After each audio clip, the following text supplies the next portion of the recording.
Now it's going to start off looking really wet when you first start cooking it, but it's going to end up super thick, as you can see, so have faith.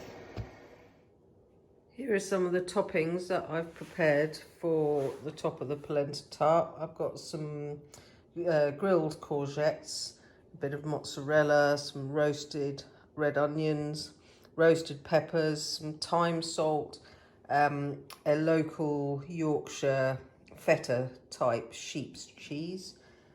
These are some cherry tomatoes that I dried out in the oven earlier, and to go with it all we're going to have a green salad.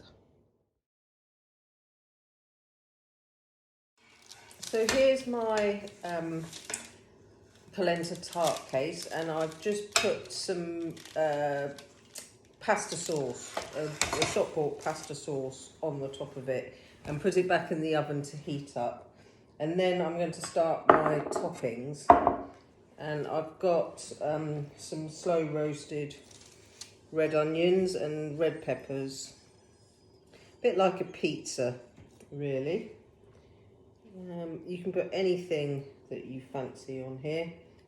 Mozzarella, a little bit of drained and sliced mozzarella. I'm making this particularly child friendly because we have an 8-year-old dining tonight.